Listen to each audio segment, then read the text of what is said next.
Welcome to the Undisputed podcast. I'm your host, Jenny Taft. This podcast is the full show from today's episode of Undisputed from start to finish. They've got a busy slate, so Skip, Shannon, let's get to it. Good morning. Welcome to Undisputed. We are live from LA. I'm Jenny Taft with Skip Bayless and Shannon Sharpe. How we doing, guys? Doing great.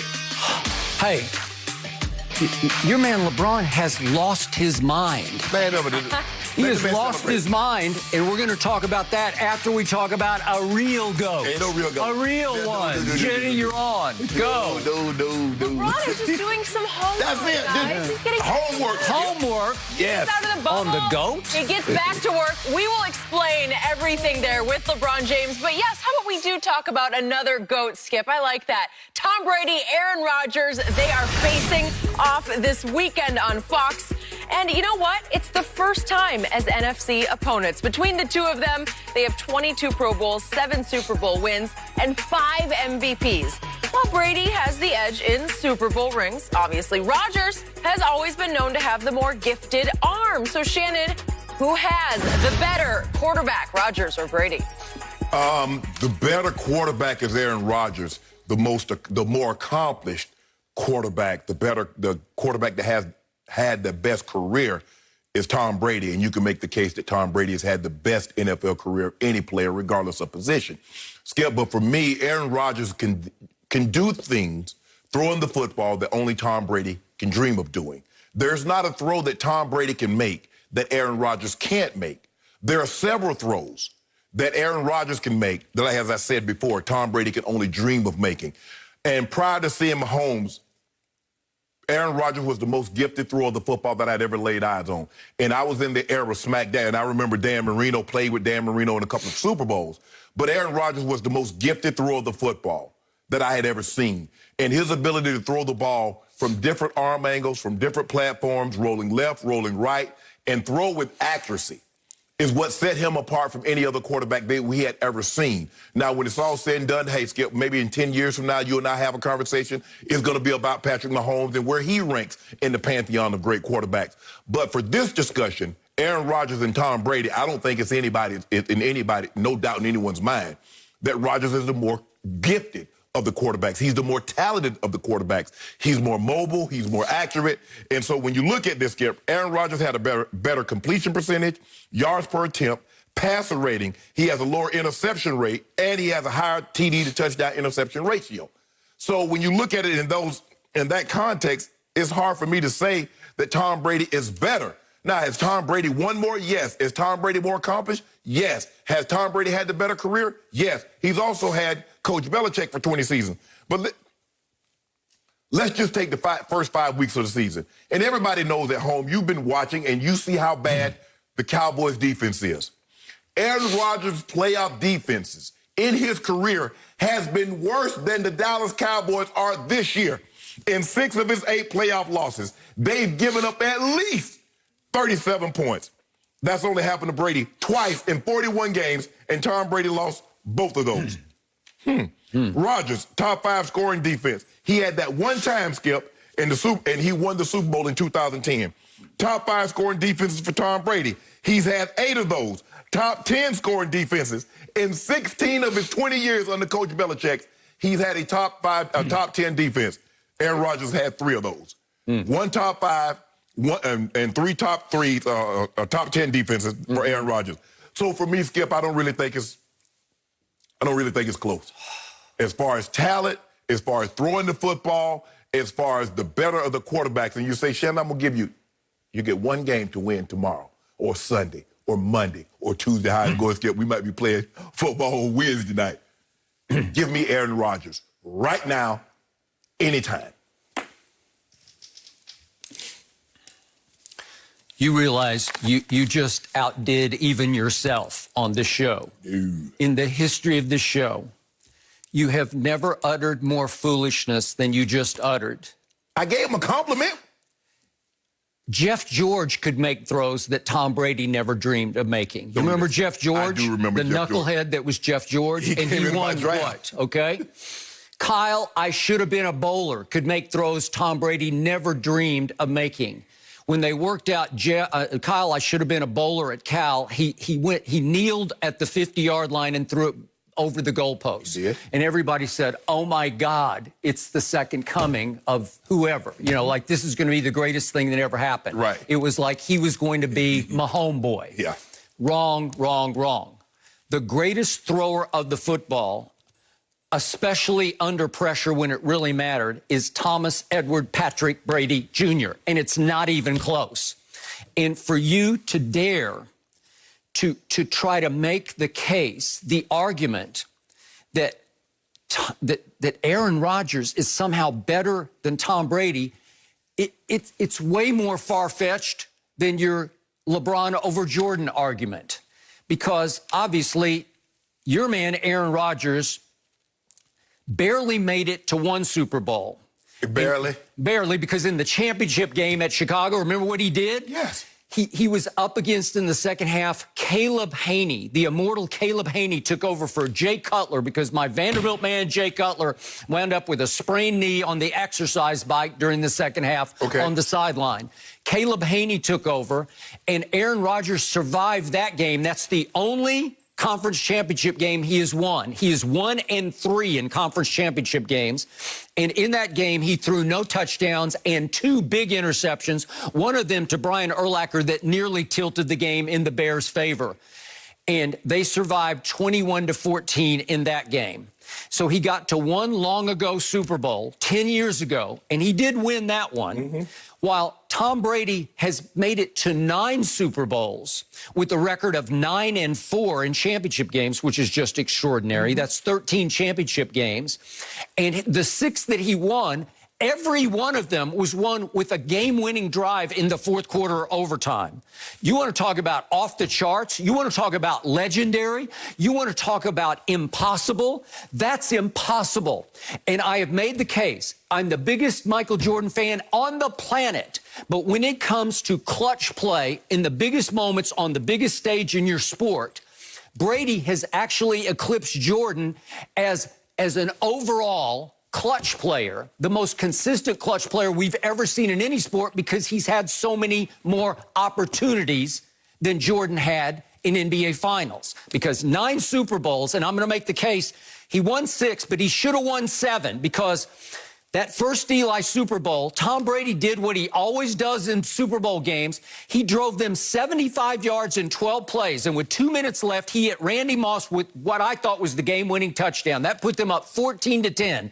And Bill Belichick's defense allowed Eli freaking Manning, to drive it 83 yards in 12 plays to pull off a shocking upset. 17-14. And by the way, Tom Brady should have actually won an 8th Super Bowl, because against the Philadelphia Eagles, Tom Brady threw for a playoff record, still stands 505 yards, and piled up 33 points.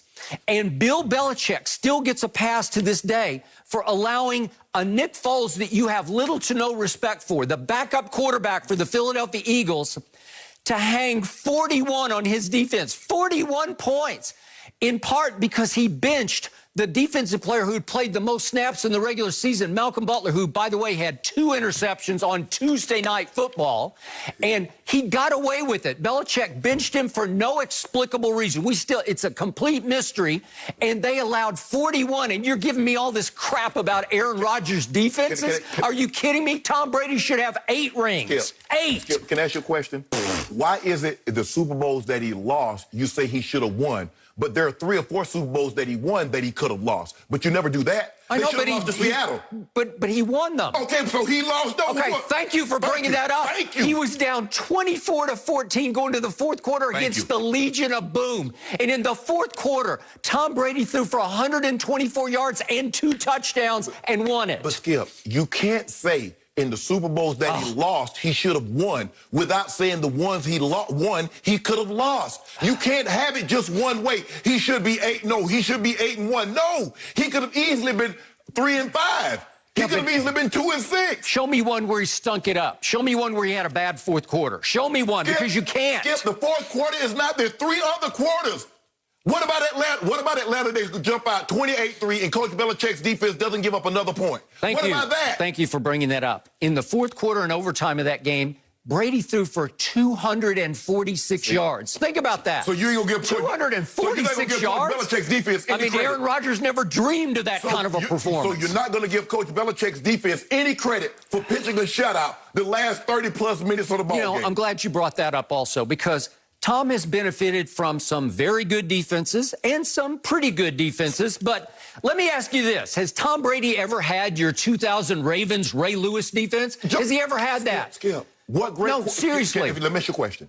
What historic quarterback has ever had the 85 Bears or the 2000 Ravens or the 02 Bucs? What historically great quarterback? Or the Steel Curtain Steelers or the Doomsday Dallas defenses. What quarterback? Roger Staubach, you can argue he had that, and Terry Bradshaw had the Steel Curtain. They did. Maybe, but we don't. I think when we look at great quarterbacks, basically it's a two-man race. We're looking at Montana, Skip. We're looking at Brady, and then maybe a handful of others. But historic defenses don't go with great quarterbacks. And thank you for bringing up Joe Montana, because you can make a case against Joe, because to me the greatest coach ever was the great Bill Walsh. God bless him. I was very close with him. He invented a system called the West Coast offense that you can argue really benefited Joe, that he was doing something and benefiting from a system that was revolutionary, that this league had never seen, that still operates, that has tentacles all over this league.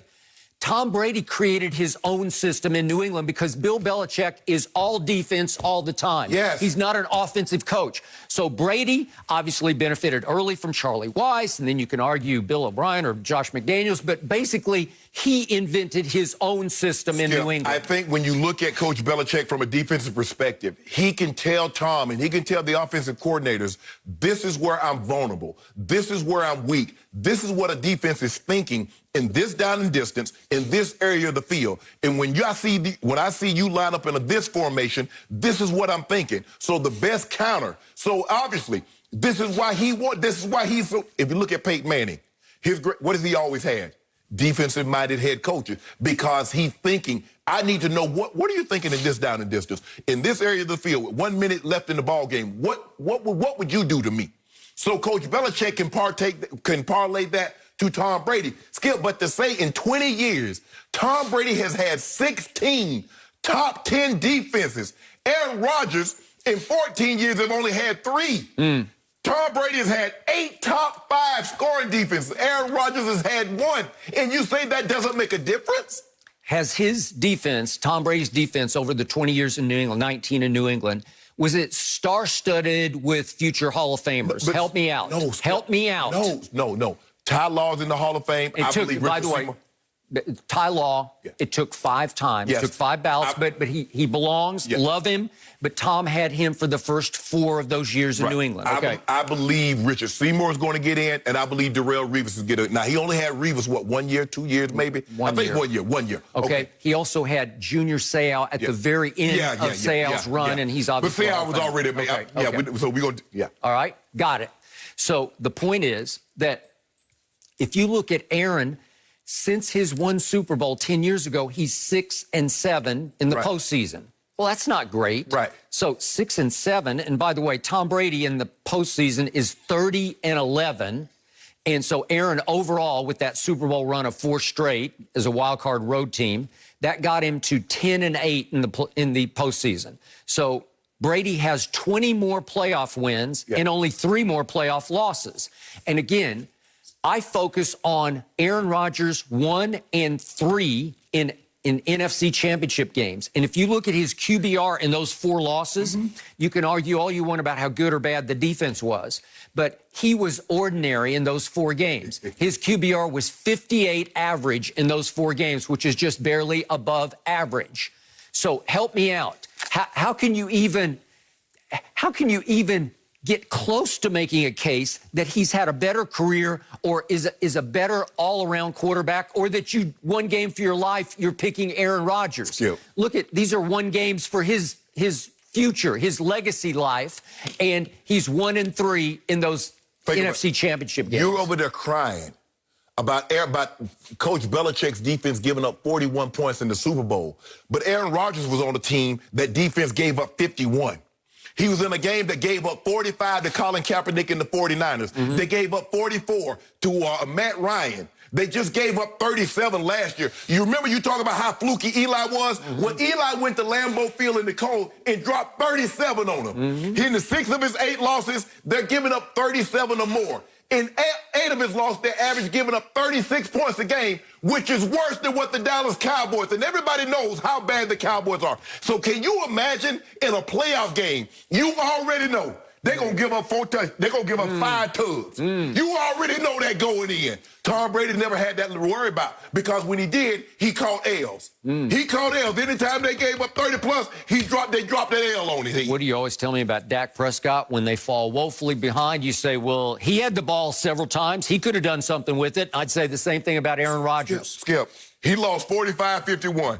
He lost 45-51. Yeah, Tom Brady lost 41-33 in a Super Bowl. So he had the ball, but hold on. Yeah, that was some first-round game against Arizona. The ball was in his hand, right? The ball was in Tom's hand. Yeah. See, Skip, the thing what you fail to do is that, hold on, now he yelling and screaming at Tampa because guys jumping off sides. So if Coach Belichick don't matter, why he yelling and screaming at folks? Why he in everybody's face? Oh, because that does matter. Coaching matters.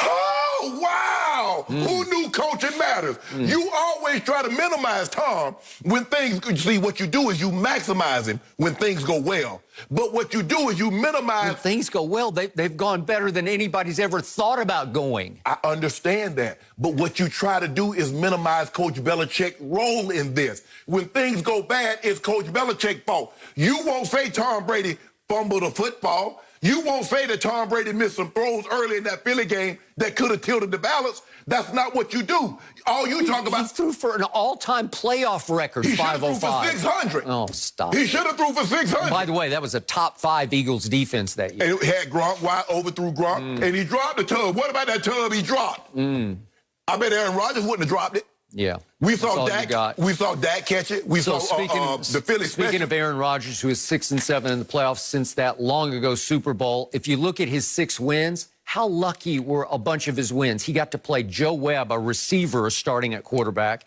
He got to play Kirk Cousins when he was still in Washington. He was just a basket case, especially in big games. And then how about the Dez game? What a great escape that was for Aaron Rodgers because the referee at the goal line is throwing his arms up. It wasn't It's 6 because Dez caught it and scored with it. He ran with it and slammed it on the goal line.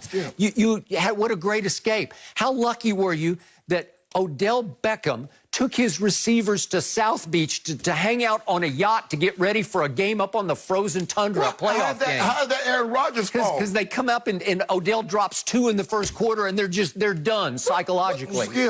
Okay, how lucky is that? You see what you did? Now you blame Aaron Rodgers for something somebody else done, just like you blame the Lakers for the Clippers not wanting to be there or them gagging their opportunity.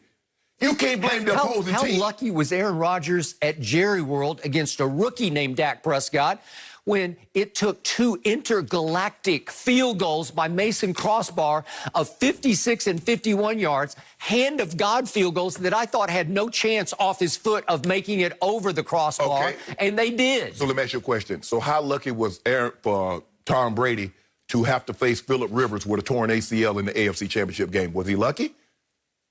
I thought he played his guts out. If the man was on a torn ACL. So why don't they ever, so if you got a torn ACL. You remember how great he was on his torn ACL at Indy? No, he came out and they put Billy Bolick in. Yeah? Yeah, they put But Billy I thought Bolick. he was extraordinary in that game. Skip, don't do that. You see what you did? You just did. Now, what now? I just did what I should have done. No, you should not have. Because there's no way you can make this case. Skip. I'm embarrassed. Skip, 2 things. Why can't you see that 2 things can be true?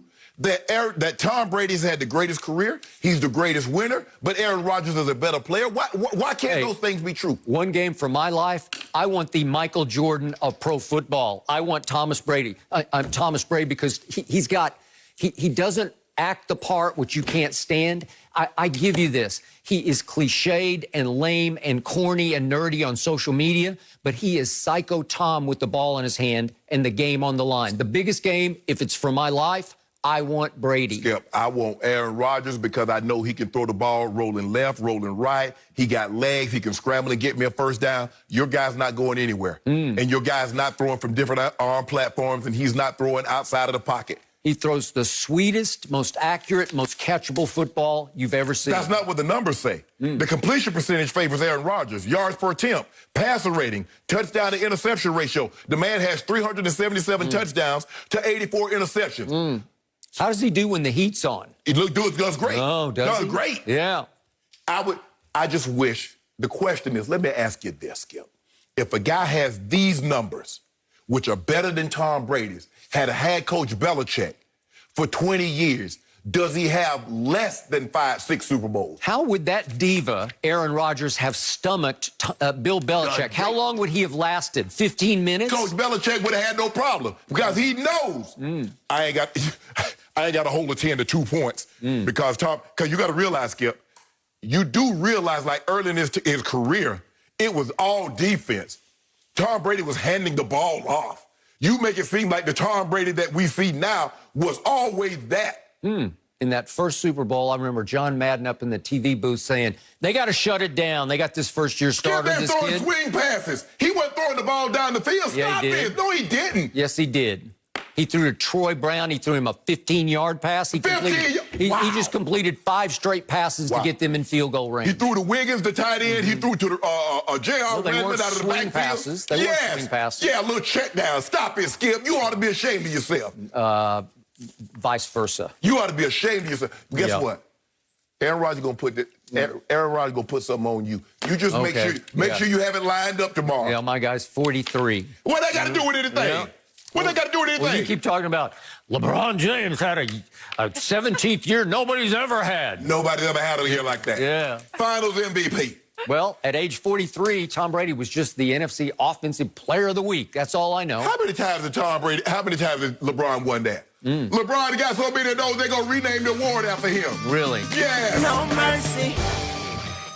LeBron is finally out of the NBA bubble, but he's still at work after getting his 4th ring. LeBron posted a series of Instagram stories last night while watching The Last Dance, with the first one having the caption, "Back at it, doing my homework." Doesn't he want a break? No. I actually do. No. And I know that Skip and Shannon, you noticed it. No. Shannon, what do you read into this? I read into it. Hey, there's always time to learn. And I think the thing is that what the greats are doing, Skip, what the really greats will do, when they climb one mountain, instead of exalting in what they've done, they think of another mountain to climb. And I think LeBron James, even though he's fresh off of winning another title, winning a Finals MVP, he's like, there's another mountain out there for me to climb. I think the thing is also, Skip, is that I remember when I was playing, my position coach used to get up every route that I ran in the game and every route that I ran in practice. And I always tell him, I said, don't tell me, don't say anything. Write down what you think. And when I look at the tape, Skip, I'm going to write down what I think, and we're going to see how close we are, how comparable we are. What I did wrong, right foot, wrong, left foot step, placement, things of that nature.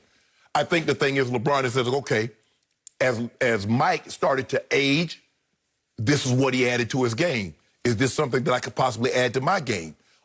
He's also, if it's not a coincidence, Skip, that one of the parts that he highlighted was what part, Skip? The part that Michael passed to Steve Kerr. Because what he's saying is that even though the game was on the line in this situation, Michael Jordan made the right play. He passed to an open Steve Kerr. Steve Kerr knocked the shot down. The only difference between Danny Green and Steve Kerr, Danny Green missed the shot, Steve Kerr made it. Everybody said Mike made the right decision. That's Mike trusting his teammates. A cold-blooded assassin trusting his teammate. So I am not surprised that LeBron is doing this so early. There'll be a time for he and Savannah and the kids, if they want to get away, to go somewhere and just let his hair down and says, you know what? Whew. But now is not the time. Why that injury, because he hadn't slept yet. I mean, people close to LeBron have told me he hadn't slept yet. That's what they told me. I don't know. I don't know if they don't stop trying to rack your brain. Who told? Don't worry about it. It's not important. It's Thursday. They closed out on Sunday. Yeah. So he hasn't slept. He didn't sleep that night before that game. No. So it's going on a week that he has not slept. So he ain't doing nothing but drinking coffee and no dose. He is Iron Man. He is freakish in every way, shape, and form. Yep. Shannon, you need to contact him or the person closest to him that you got this from, and you need to tell them, to guide them, to advise them to just stop. Stop what? Just take Savannah and the kids to Cancun or Bora Bora. I don't know where they want to go. We're going to the Maldives. Go to the Maldives and stay there for 2 weeks and don't take your phone and don't take your social media person with you because it's enough. What's enough? You're just what digging, we do? You're digging your hole deeper and deeper and deeper. What did we do? Because if you publicly admit that you are studying LeBron James, you're doing your on Michael Jordan. If you're actually studying Michael Jordan's 1998 year, which was his peak year, his greatest year, everything came together that year for him. Then you were admitting publicly. Oh, you think that was Michael's greatest year? 1998 was his greatest season? All around. Yeah, it was. Defense, offense. I don't know about that one, Skip. Ingenuity, creativity, experience, seeing it before it happened. That was when he was at his peak. Better than 96? Yeah, absolutely better. He just got better. He got stronger and stronger, thanks to the great Tim Grover, and he was at his peak. Okay. He hit the shot of shots, the walk-off shot over Brian Russell. If we just see that, just to remind everybody. We don't need to see it. Yeah, we need to see it. I love to see this. It just makes me so happy. Oh, wait, he stole the ball from Karl Malone. He stole the ball and initiated the final play. Dennis Rodman bicycle built for two. And then a little push off, but that's how the game was played. And then he just ripped it as clean as you can rip it and held the pose. And you can't see it in this shot, but poor Scottie Pippen is over on the wing saying, I'm open. And he was wide open. He was Danny Green open for a three. I'm open. Kind of like LeBron held that pose. He was holding that pose against the Nuggets and the Blazers. Against the Nuggets. I remember LeBron hiding against the Nuggets on the last shot in Game 2. He hid because he was one of 6. What about that logo 3 he had against Portland? Yeah, that was something. Oh, what a front run, LeBron. What a front run. What about all those fourth quarters in those last 3 playoff series in which he was 2 for 23 from 3? He led in fourth quarter scoring. If you admit publicly that you are studying The Last Dance, then you're admitting publicly, I'm not as good as he was, and I'm trying to figure out how to be as good as he was. You're admitting that publicly. Yes, you are. No, it's not. That's the message you're sending to everybody. Oh, you're studying the greatest player ever because you're trying to get to where he was. So in other words, so let me get this straight. So no psychologist studied Freud, because if you study Freud, you're admitting that you're never going to be as great as him. Yeah, definitely. Stop it. Yep. So, I mean, Skip, that's what happens, is that so Brady never studied Montana, whether he admitted or not. Of course he did. But he grew up watching it. So? Yeah. Oh, so LeBron didn't grow up watching Michael Jordan. Okay, well, that's the point. This is his favorite player, and you're still so in awe that you're trying to figure out how to be better. But the point is, you can't watch video. You can't watch a documentary and figure out how to hit that walk-off shot we just saw. Wasn't it Drake that said, idols become rivals? Mm-hmm. That was his idol. But now he's a rival.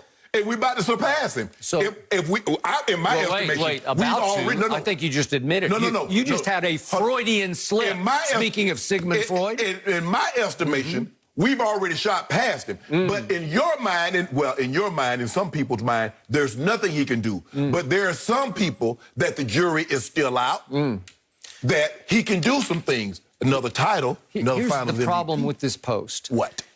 This strategy is going to backfire on LeBron like he's not imagining. I'm surprised that Maverick Carter or Rich Paul didn't say, LeBron, no, bad idea. Don't go there. Tell me why it's a bad idea. Because you are sending a subliminal message to your billions of blind witnesses out there who actually believe you're better now than Jordan ever was. You're saying, hey, if you didn't watch this, you should study it too. And if they do, they're going to have the reaction that every kid had watching the 10 episodes of The Last Dance. I get that. They're going to sit back and say, my God, I had no idea. But the truth is, that guy I'm watching in the documentary is way better than my man LeBron. Not when they just watched in 6 games. Against the Miami Heat. Yeah. Oh, their NBA team? The Miami Heat. If it's so easy, why weren't the Clippers there? If they watch the Last Dance documentary, they're going to realize that's the last dance for LeBron James, because there's no way that Jordan ever played anything near as easy as the Miami Heat in any of his finals, and especially in any of his Eastern Conference playoff series. Stop it. You keep on talking about how tough it was. You can't say because an era was physical that the guys were also necessarily talented. The guys playing today are more talented. They can shoot better. They're more skilled. That's fact. So after the closeout game the other night, LeBron said something that I appreciated. He had a very objective response to a Jordan question. That's for you guys to decide, right? You guys decide that. I've decided. Oh, so now he's posting about, I'm back in the lab, I'm doing my homework, I'm watching the greatest player who ever played, trying to figure out how to be better than him. And remember, he did admit that he was carefully watching the documentary as it aired because we were all stuck at home in the quarantine and the pandemic. Right. So there was one tweet, if we could see this one. He says, watching episode 4, so he was all over it. Seeing MJ hold that first trophy damn near had me tearing up. That feeling and level of emotions is unexplainable when you have been through the, I think it's 10 fire emojis. Yeah, that fire. He been through it. It was so offensive to me at the moment. How? And I immediately told you that the next day, the Monday here on Undisputed, that LeBron was trying to compare himself to the emotions of what Jordan was feeling. No, they were completely different. How? Because, yeah, LeBron had been through the fire because in his first NBA Finals, he got swept by the Spurs, didn't even come close to winning one game. And in his second NBA Finals, alongside Dwayne Wade and Chris Bosh, because he had taken his talents to South Beach to unite and join forces with two great players, that they took on the underdog Dallas Mavericks, and LeBron melted down the way we've never seen a superstar melt down in the last 3 games of that series, 4, 5, and 6. Well, don't tell me, because Jordan never had any epic fails like that. Yeah, so Skip, you can't relate to what he was feeling. Actually, he can. And what see, what you're trying to do, Skip, what LeBron is talking about, before great success, there has to be great failure. So Michael Jordan getting swept 2 of the first 3 times, losing in the first round, losing in the first round, losing in the second round, losing in the Eastern Conference Finals, losing in the Eastern Conference Finals. Underdogs every time. Every time. LeBron James is saying, I can understand the adversity that he had to overcome to get to this point. And what you try to do is minimize it. LeBron failed on the biggest stage in the sport, the finals, twice before he finally broke through against the Baby Thunder in 2012. So don't try to compare it to what Jordan was feeling, because even in game 1 against the best Boston team ever, that 86 team, your favorite player, Larry Bird, leading that team to an NBA championship. Yes. Game 1 at Boston Garden, it went to overtime, and Jordan scored 63 points. And after the game, Larry Bird referred to him as God disguised as Michael Jordan. But you didn't tell the people what happened in overtime. That Michael Jordan missed a wide-open shot that would have won the game. The most clutch guy in the world. Would you mean to tell me Michael Jordan missed a shot? He missed a few. Okay, and then. he made a whole bunch of them. Not in the playoffs. He didn't make more than that guy to the left. That's factual. The guy who's played, how many more is it? Like 60 more playoff games than Jordan has? Skip, all I'm saying is see what you did, Skip. LeBron said, guys, I understand what Mike is feeling. Is that because when you finally achieve a level of that level of success, after all the time that you've been knocked down, man, the emotions is what AD was feeling. AD's on the sideline crying. Because as a #1 overall pick in New Orleans and to finally, like, I'm a champion, that's something you can never, ever take away from me. I'm a champion. So LeBron absolutely knows what Michael was feeling. So for all the kids out there who watch LeBron going back into his lab to study Michael Jordan, just understand this. You cannot teach, you cannot learn killer instinct. You either are born with it or you're not. You have it or you don't. Jordan had it all time. LeBron that's not his gift. As Mike Malone said after 5 years of being an assistant coach in Cleveland with LeBron, he said, LeBron just doesn't have Jordan's killer mentality. Well, he just doesn't. LeBron's a nice guy. He can be a benign bully. He can just freight train to the basket and just overpower teams like the Heat, who have a 6'9" starting center. Tell me. LeBron James overpowered everybody. That's why he averages over 27 points a game for a career. So who hasn't he bullied? Boy, I'd like to have seen him to try to go through those Eastern Conference playoffs back in the day. Because they played some football. I would like to see it be a three-point shooting league. And Jordan, with his 32% shooting self from the three-point line, I would have liked to see that. You mean this guy? Remember that against Portland? Hold up. Game 1? Did you just see my... I don't know. I just made another one. What did he make, 7? Did you see my guy?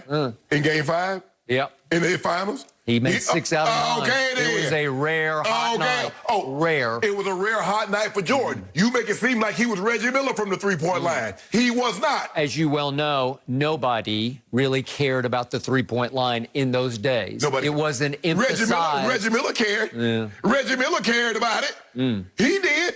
I told you that Pacer team. Stop. That was a hellacious test. Skip, they were physical. They weren't talented. They weren't the most talented team. Chris Mullin, Mark Jackson, Reggie. Okay, I don't know. Okay, let's see. Kevin Durant, Steph Curry, Klay Thompson, Draymond Green. Okay, let's see here. Tony Parker, Manu Ginobili, what's the big... Tim Duncan, Kawhi Leonard. Yep. Okay, let me see. Ray Allen, Paul Pierce, Kevin Garnett, Rajon Rondo. Okay, now which one of those teams the Indiana Pacers more talented than? Then let's see. We got Dwayne Wade, Chris Bosh, Ray Allen, and LeBron James. Oh, that's interesting. Yeah. So he joined forces with that. But you didn't say anything about Larry Bird, Robert Parrish, Kevin McHale, Dennis Johnson, and Big Bill Walton coming off the bench. You didn't mention anything. Okay, let's see. Magic, Kareem, James Worthy, Bob McAdoo, Jamal Will. Oh, you didn't mention anything about that. So is that what we're going to do? Because they've always been super teams. What do you think the Celtics were in the 50s and 60s? With Bill Russell, Bob Cousy, Casey Jones, Sam Jones, Tom Heinsohn. Come on, Skip, you know this. Don't do this. Don't make it seem like LeBron James is the first one to join a super team. They were always super teams. I just want to publicly thank LeBron James for publicly admitting he's just not as good as Michael Jordan. Better than. And he's got to go back in the lab and try to figure out how to surpass him. It's impossible. Skip. You can't teach guts. Skip. In racing, I know you're not the biggest race car, but in racing, even when you win, you come in, you have your designers, and they try to get the car, try to get it sleeker, and they try to get the car to even more efficient while generating more horsepower. Even though you win the cup. Even though you win the cup. That's why Richard Petty won 7. That's why he retired now. What's the 48 car, the Lowe's car, Jimmy Johnson. He retired, but he tried to get better and better every year. My guy, Jeff Gordon, the 24 DuPont car, he tried to get better and better. Even though he just won a title, he tried to get better and better. Call Maverick after the show and say, hey, you got to tell him to just stand down. Bron, just stop. I know he watch it. Keep doing what you're doing, bro. 5 on the way. 5 on the way, Skip. 5 on the way. 5 right around the corner. First of all, Shannon, your Brady NASCAR knowledge is always very impressive around here, just to point out. And can you encourage LeBron to just get some rest? Like, No. Get some rest. He doesn't need to be doing homework right now. No rest for the weary. The wicked. Motivated in a whole different way. I want to move on to the Cowboys and what they have next, going up against the Cardinals. And how about this? Cardinals defensive back Patrick Peterson said Arizona already knows how they want to defend the Cowboys when they play on Monday. Peterson said, quote, "We have to force Andy Dalton to beat us. We feel if we take the ball out of Ezekiel Elliott's hands, there are more opportunities for bad things to happen if the ball is in the air." Shannon, is Andy Dalton capable of beating the Cardinals? Sure, he's capable. I mean, Andy Dalton has been a starter in this league for 7-8 years, Skip. He's won double-digit regular season games in a season. He's taken a team to the playoffs on numerous occasions, although he hasn't had success. So Andy Dalton is more than capable of winning this game. But as Pat P said, we want the ball in his hands. We feel more comfortable if the ball is in his hand as opposed to in the belly of Zeke Elliott. Remember, I told you in the beginning, this is how it looked. We want the ball in Dak's hands. And if Dak throws for 350 at the end of the day, you walk to the center, hey, heck of a game, son. Stay healthy. We'll see you down the road sometime. But I do not want the ball in Zeke Elliott's hand, him gaining 5, 8 yards, and at the end of the day, I look up, Zeke got 25, 30 carries for $150. Because, no, I want the ball in Andy Dalton's hands. I want a chance for incompletions because I want that defense, but on the field. And by running the football, you minimize that defense being on the field. That's what they were able to do, Skip, in Dak's rookie year. Because the defense still weren't very good, and they got exposed in the playoffs because you remember they went a couple of 3-and-outs, and next thing you know, the score is 21-3. It was. And so that's why you run the football and protect that defense. They need protecting. The more they're on the field, the more they'll get exposed. Pat P is exactly right. Can Andy Dalton win? Sure. But I like my chances better if the ball is in his hands as opposed to Zeke Elliott's stomach. Maybe I shouldn't even say this publicly, but I'm going to, because I love Patrick Peterson. He's all class. Yep. The times I've been around him, I have great respect for him as a man and a player. Mm-hmm. He is dangerously underestimating what Andy Dalton is capable of doing. He called him a serviceable backup who could be a starter for some teams in this league. Okay. And obviously, you want to force the game and the ball into his hands. We get that. Yes. Okay. Let me put this in a Cowboy fan perspective to start with. You realize if Dak, knocking on wood for his recovery, if he had gone down this way a year ago, you know who the new quarterback would be? It would be Cooper Rush. They'd be in trouble. Cooper Rush has thrown 3 passes in his NFL career and completed 1 for 2 yards. Yeah. Okay, that's what you would have had for the rest of the year. It would have been over. It would have been over. Now you have an Andy Dalton who, let's go back to, he's from the Houston area, but he went to school, TCU, Texas Christian University, which is not far from Jerry World in Fort Worth, Dallas-Fort Worth, obviously. He now lives in Dallas, which is why he was very happy the Cowboys would even give him $3 million to stay home. And he probably stayed at home. He lives at home. Okay, in 2010, he was the starting quarterback for the TCU, what they're called the Horned Frogs. Mm-hmm. Let's also look quickly at 2009, because the year before he went 12-1, which set up what happened in 2010. They went unbeaten through the Big 12 all the way to the Rose Bowl, 13-0, and they were making their case for BCS. Right. Remember this? Yes. And in the Rose Bowl, they beat Wisconsin 21-19, and the MVP of that game was Andy Dalton. He springboarded from there barely into the second round of the draft because he was the 3rd pick in the second round. So he was close to being a first-round pick of the Cincinnati Bengals. And as you noted, for those first 5 years, he averaged 10 wins a year. He had weapons. He had A.J. Green, who came in when he came in. He had Jermaine Gresham, University of Oklahoma. He had Sanu early. He had Tyler Eifert fairly early. He had Marvin Jones, so he had weapons. Yes.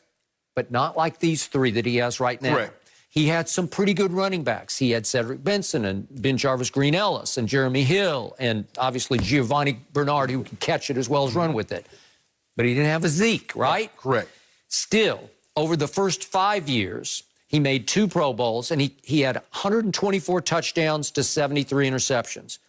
And then he continued on the next year in 16, he made a Pro Bowl it was 18-8. And then the next year in 17, he was 25-12 touchdowns, interceptions. 18, he was 21-11. And finally, he hit the wall because they did. And in his starts this past year, they were 2-11. They were a horrible football team. They got the first overall pick, and they went with Joe Burrow. Smart move. They needed to move on into their next life. Correct.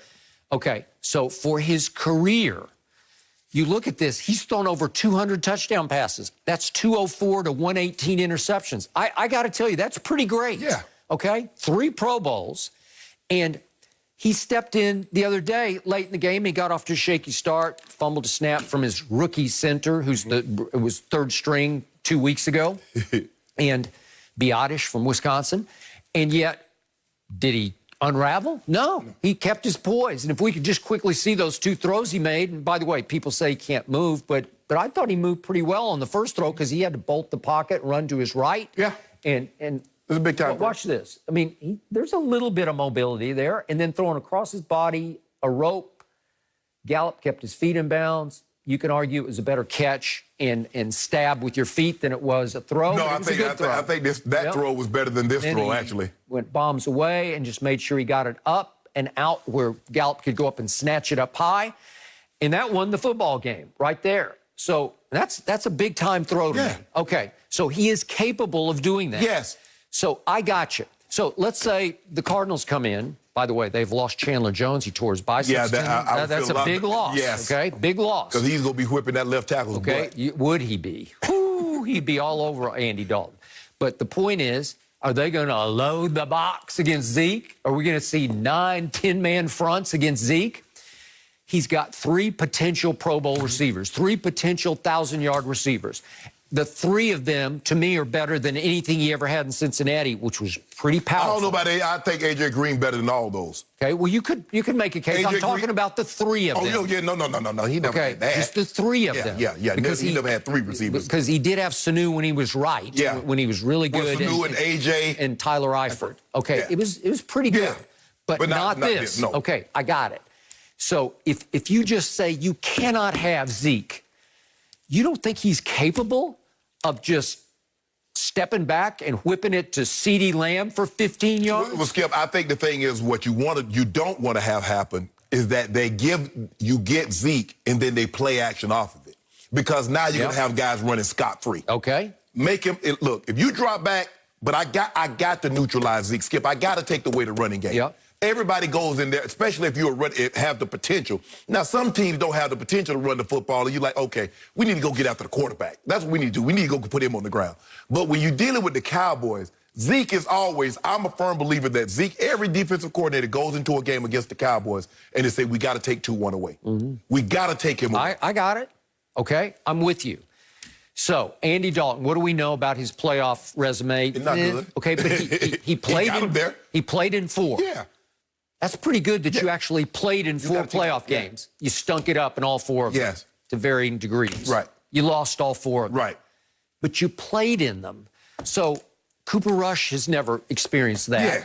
And they just signed Garrett Gilbert from SMU. Yeah, in Texas. Remember, he was a 5-star blue chip Texas high school star. Went to University of Texas, flamed out there, went to SMU, was pretty good there. But anyway, I guess he's going to be the backup. Right. But the point is, has Garrett Gilbert ever been on this kind of stage? No. Well, at least Andy Dalton was the MVP of the Rose Bowl. That's pretty good. And he's been a starter, Skip. You always trust a starter in this. I mean, it's not like he started 1 season. Yeah. Andy Dalton started 7 to 8 years in the NFL. So I would say I think he's more than serviceable. I mean, anytime you've been a starter for that length of time and had success, it wasn't like he's been a starter, Skip, and never made the playoffs. Yeah. I mean, that's Ryan Fitzpatrick. That's Josh McCown. Yep. Those guys have been starters and never made the playoff. Andy Dalton made the playoff 4 times. Yep. So obviously he's a solid quarterback, and you give him the weapons that he has now. The question, and I think what Pat is saying, we want him to beat us. We don't want Zeke to beat us. I got it. But when you, to me, dismiss him as a serviceable backup, I think he's a little better than that. He's much better than that. I think a little better than that. And by the way, several of the players said the first thing Andy Dalton said to them when he ducked into the huddle the first time, as the emotions were just running high and crazy, the loss of Dak and the shock of it, and he ducked in the huddle and he said, "This is why I'm here. This is why I signed here. Let's go win this thing." So it calmed everybody back down because he's done this before. He's won a whole bunch of games in the regular season. Yeah, and that's what you want, Skip. You want your veteran quarterback to come in when he's coming in. Yeah. Obviously, they know Dak's not coming back this year. I remember when that happened, when Brian made the move in Tennessee to Trent. Brian Billick. In Baltimore. Trent from Baltimore, right. He made it from Tony Banks to Trent. Yep. I remember Trent coming in the huddles with the guys, I've been here before. Trent Dilfer, Trent Dilfer is like, I've been a starter before. Well, we didn't win Trent Dilfer was like He's like 4th pick of the draft. Fourth pick of the draft. Okay. We didn't win the game, Skip, but it was the confidence that he came in with that I'm like, man, you know what? We're going to be okay. And when somebody says it, you know that they believe it or they don't believe it. Yes. And I think this team knows he believes in himself. Yes. Yeah. It's like, Skip, just like when John went down, John hurt his hamstring. Yeah. And Bubby Brister. I remember. Well, Bubby had been a starter. In Pittsburgh. Yeah. He had been a starter with the Jets. Good. Yeah. So, Bubby, just keep it in first. You got a Ferrari, bro. Yep. Keep it in first. You don't have to rev the engine. Just go in first. We got this. We're going to run to it. Yeah, that's what I told him. Make playoffs with him? Yeah. No, we didn't make the playoffs. He kept it. Actually, we averaged scored more points when he was in than went with John. But we ran TD, throw it to Ed, throw it. First one open, throw it to him. Don't worry about reading nothing. The first one open, give him the ball. We gone. Okay, but you didn't make the playoffs. Yeah, we made the playoffs. Oh, you did. That was the 98. That was the 98 season. Oh, okay. But he played 4 games. He started 4 games. Okay, but Elway was back. Elway came back. Yeah, right. He hurt his hamstring against Dallas. I got it. After we had beat the brakes off them, we were running up and down the field so much on him. Skip. He hurt his hamstring. People always go south against Dallas. Yeah, right? It's just one of those things. It's a Cowboy thing. Yeah, I don't know. It makes sense. No mercy. Yesterday, Conor McGregor had big news on Twitter. The former UFC champ had said he was retiring again, but now he will be fighting Dustin Poirier January 23rd. McGregor said he'd want the fight to happen at AT&T Stadium because he and Jerry Jones are good friends. So, Shannon, scale of 1 to 10, how excited are you for this fight? Skip, I'm not overly excited about this one. I just think Conor's inactivity for me. And then I saw him lose horribly the last time he fought. Well, not the last time, when he fought Khabib, because he fought Cowboy. I think he fought Cowboy Cerrone. He did.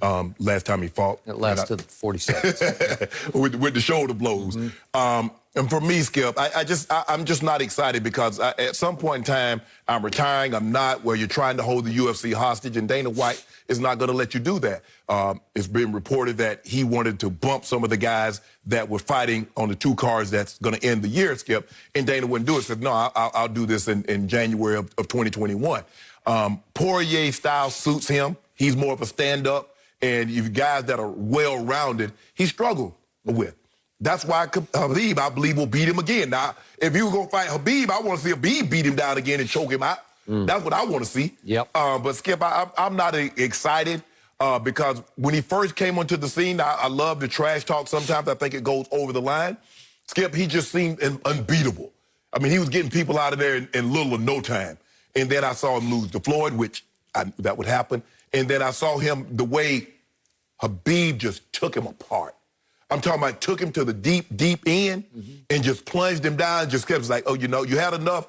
And every time he gasped for air, he'd take him down again. So, but for me, Skip, nah. I want to see him fight Khabib. Khabib put that thing on him again. And then I want to see Usman beat the brakes off Kobe Covington. Other than that, that's it? Yes. So, the real fight that has been going on in UFC over the last really 3 years has been Conor McGregor versus Dana White. That's the fight. It's the main event. And constantly, Dana has tried to put Conor back in his place and show Conor Dana is the boss. And that UFC is the star, not Conor. Right. That UFC will go onward and upward with or without Conor McGregor. Yes. I get that. I'm a Dana fan. I don't know how you can't be. It's fun to be around. Yeah. Smart, bold, courageous, always ahead of the curve. He'll say anything, anytime. But in this case, I'm more on Conor's side than I am on Dana's, because I don't care what you say, Conor is still the biggest draw by far in this sport. You can argue the biggest draw in sports because he's a big deal. When he fought, like Jenny asked us, okay, scale of 1 to 10, I don't care about him fighting Poirier, but again, will I watch it? Will I be excited for it? I'll give it an 8 on a scale of 1 to 10 because any Conor fight for me is an 8, 9, or a 10, depending on the quality of the opponent. Right. Cerrone, I was probably a 9 for that one. But this time, I'm saying, what is going on here? It's almost like he's being punished and forced to fight Poirier just to put him back in his place. So they met. Who do you want him to fight? Okay, but just real quick, they met in 2014. It's almost 7 years ago. Yeah. And it lasted 1 minute and 46 seconds because Conor, they can both strike. Right. And they're both left-handed, or they can fight left-handed. Right. And Conor got him with a left hook upside the head and just rocked him and dropped him and stopped it at 1 minute and 46 into the first round. Okay, well, and that was at featherweight, 145. Well, Conor fought Cerrone at 170. Right. And so Poirier didn't even know this was happening. He hadn't heard from Dana, so he tweeted, really? You know, like, what weight? What weight? Because he wants to know how much does he have to put on to be able to match up with Conor now? Do you want to get up to 170? And plus, Skip, if and Conor says Pacquiao's next, Pacquiao's a southpaw. Well, I think he wants to set himself up with a southpaw right. And this is what Poirier does. Poirier wants to stand, and that's tailor-made for Conor. Because, I don't think a boxer can strike with Conor. Because even though he doesn't have, Skip, he doesn't have the golden gloves and all that things, he has a boxing background, although he doesn't have the amateurs, doesn't have the background or per se of a boxer. Okay. But he's skilled. He is skilled. And he's fun to watch. He is captivating. His pre-fight build-up, it's like stand-up. It's sensational. I can't wait for the press conferences because he owns the press conferences. So my point is, he wanted to fight 3 times this year, and now we're going on and on. And he's fought one time. He fought last January. The thing, what Conor is trying to do, and Dana's not going to let him do it. He's just trying to no, Dana's like, bro, you got to get in line. You're just not going to just keep fighting for titles. Nobody keeps fighting for titles. You lost. You don't get to move right back to the front of the line and fight Khabib again. You don't get to jump Gaethje and fight. No, that's not how it works, Conor. And Dana is not going to allow it to happen, Skip. You're not going to just keep going to lose and go to the front of the line, or I'm fighting for a title again. Well, I want to fight for this title over here. Dana's not going to let that happen. Will it draw? Will it work? Will it sell? But yes, see, it would. But Dana doesn't want other fighters to think that that's all they can do. Well, you let Conor do it, so let me move back to the front of the line. No, that ain't happening. And Skip, he lost to Khabib, and then he took a year off.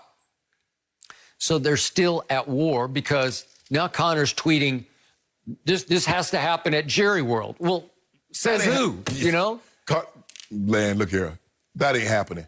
I understand he don't want to go to Fight Island, Skip, because there's no fans there. And obviously, Conor does a lot of stuff that he does for the fans. He thrives on it. The press, Skip, the press conferences. I mean, think about the press conferences, the tour that they had when he was doing this with Floyd. They were going to L.A. and Toronto and New York, and Skip, it's 20,000 people. And imagine what a fight would be at Jerry's work. Now, I don't know how you're going to get past CDC guidelines to pack that kind of people in Jerry work, considering he only allowed to have, 25,000 at a game. No, I know, but I was watching Jenny at the Cotton Bowl, Texas, Oklahoma the other day, and it kind of looked like it was half full. I don't know what they were doing, but I don't know. Somebody can't Something count. in Dallas, Fort Worth, they're just saying, come on, come all. Every 5 is 1. Yeah. 5 people go in, that's 1. 5 more, that's 2. I guess so. They got 10 people, they counted as 2. Okay, so remember, these two were going to spar for charity a couple of weeks ago, and Dana intervened and said, well, just fight him. Let's just have a regulation fight. Let's do it at UFC, okay? And now Conor's finally on board, and Poirier is saying, huh? I don't know anything about this. Ain't nobody tell me anything. And this is your most lightning rod draw in the sport. And you just keep pushing him back. And I get, by the letter of the law, he deserves to go to the back of the line. And all any of us really care about is another shot at Khabib. Would he, literally lose his head this time? Would he get choked out to the point where he wasn't breathing anymore? It looks like that, right? This would be by far his toughest matchup. Because there's sincere bad blood because Conor insulted the man's family. I got his faith, his dad. Now he lost his dad. I got it. So I would now. You tell me that, if Dana tell me that fight's going to happen, now, Skip, I'm a 10 now. You're all in. Now I'm a 10. Okay. I got to see this. If he fought Gaethje, I'd watch that. I would watch that. I might be an 11 for that one. I'd be like a 20 for the Khabib fight. Yes. But remember, Nate Diaz, they went back, and Nate was much bigger than he was, but Conor figured out how to beat him in the trilogy fight. Or no, it was the second fight. I don't Diaz and Conor, that doesn't interest me anymore, Skip. Maybe if Conor want to move up and fight Masvidal, or if he wants to move up and fight Adesanya, or I don't know if he can go up that high in weight. Well, as much as I love Manny Pacquiao, I don't really want to see Conor box Manny. I just don't. It feels like an exhibition. It feels like the late end of Ali's career when he's boxing sumo wrestlers. He fought Gorilla Monsoon. But I got Manny. You got Conor? I got Manny. I always have Manny. I can't bet against Manny. Manny. Manny are not going to knock Conor out. I don't know if he can at this stage and age. Yeah. Boxers know how to put punches together. They do. Yeah. Well, I just know that Manny could beat Floyd right now. They don't do that, Skip. Yeah. Floyd ain't bothering nobody. That's true. Floyd won Conor again, so that's easy. That's easy. That's easy money. There. No mercy. Aaron Rodgers and Tom Brady will face off on Fox this Sunday for the first time as NFC opponents. Between the two of them, they have 22 Pro Bowls, 7 Super Bowl wins, and 5 MVPs. While Brady has the edge in Super Bowl rings, Rodgers has always been known to have the more gifted arm. Fox Sports NFL analyst Michael Vick joining us this morning. Mike, it is great to have you. So, in your opinion, who has been the better quarterback, Rodgers or Brady? Tom Brady. Tom Brady has been the better quarterback over the last, I think 15 years, man. His resume just speaks for itself. We don't have to state the obvious, the 6 Super Bowl rings and appearing in 9 Super Bowls. Even the years that he lost the Super Bowl were all good years. But when you peel back all the layers and you look at both of these quarterbacks, I think you got to break down, how they got to this point where they at today. And, for Tom to not have a true number 1 receiver, I think other than having Randy Moss and Deion Branch for a couple years, and then that all faded away, he still was able to find ways to get it done with Danny Amendola and Wes Welker and guys like that who was just able to fit into the system. And I won't say Tom was a system quarterback, but Tom made it work how he was asked to do it. Rodgers, on the other hand, he had Donald Driver and had our colleague, Greg Jennings, for multiple years. So, he had his opportunities, had his chance to get it done. Now, while he did make it look good in terms of style points, I got to say that Tom Brady was the better and most consistent quarterback over the years. Super Bowls aside, Tom made it look, he just looked a lot better, making it happen and doing it. For me, better and most accomplished are entirely two different things. It's hard for me to see a scenario in which the roles were reversed, that Aaron Rodgers don't have at least that many, probably more. Because if you look at completion percentage, yards per attempt, you look at touchdown to interception ratio, you look at QBR, Rodgers blows him away. It's not even close. Now, you look at and Skip loves playoff, but if you look at Aaron Rodgers in the playoffs, his defense has been worse in the playoffs than the Cowboys are right now. Mike, you know how bad the Cowboys are. So just imagine you go into the game and man, if I don't get to 41, we're losing today. Just let that sink in for a second. You are a quarterback, and if I don't score 41 points, we're going to lose. Huh? Yeah. No, he's had one top 5 defense, and the year he had it, he went to and won the Super Bowl. Tom Brady's had 8 of those. Tom Brady's had 16 top 10 defenses. Twice, his defense has given up 37 or more points. That's what Aaron Rodgers' defense average is giving up in his losses. Wow. In 41 games, you've given up 37 or more points twice. And Skip Bayless thought the sky was falling because his defense gave up that to Nick Foles in Philly in the Super Bowl. Aaron Rodgers' defense gave up 51 to Arizona, 45 to Colin Kaepernick and that 49ers team, 41 to Matty Ice, 37 last year to Jimmy G. Skip has little to zero respect for Jimmy Garoppolo, and they got 37. Eli Manning, he called Eli Manning the most luckiest quarterback in the history of the game. They got 37 against Aaron Rodgers' defense. That talent, Aaron Rodgers is more accomplished. He's won more. But the better of the two, nah. I want to thank Michael Vick for bringing some real perspective and some clarity and some sanity to this show, because the man across from me emanates nothing but straight Brady hate. He just can't stand it that Tom Brady has consistently been better than his man Aaron Rodgers. And I love the conclusion that Michael drew right here on this show a few minutes ago. He said, if you want to give the style points to Aaron, give them to Aaron. I got that. Yeah. That there have been many a quarterback come down the pike who had bigger, better arms than Tom Brady has had. Many could make throws Tom never dreamed of. Some of the Jeff Georges and Kyle Bowlers. Stop that. You stop it. In the end, Brady has risen above a defense that hasn't always been stellar. He never had the 2000 Ravens. He never had the 85 Bears. He didn't have the Steelers steel curtain defense or the Dallas doomsday defense. He had pretty to very good defenses, except when he really, really needed them. So what do we know about Tom Brady? He got to the biggest game on the biggest stage in the sport, and he won 6 rings with 6 game-winning drives in the fourth quarter and overtime. That is off the charts great. That is game over great. And he also should have won a 7th Super Bowl because against Eli in the first Giants Super Bowl, Tom Brady did what he always does. He drove them 75 yards in 12 plays, hit Randy Moss, those few moments that he had Randy Moss, for the touchdown that put them ahead 14-10 with 2 minutes to go. And Belichick's vaunted defense allowed Eli to go 83 yards in 12 long, excruciating plays and win the game 17-14. That cost Brady a ring.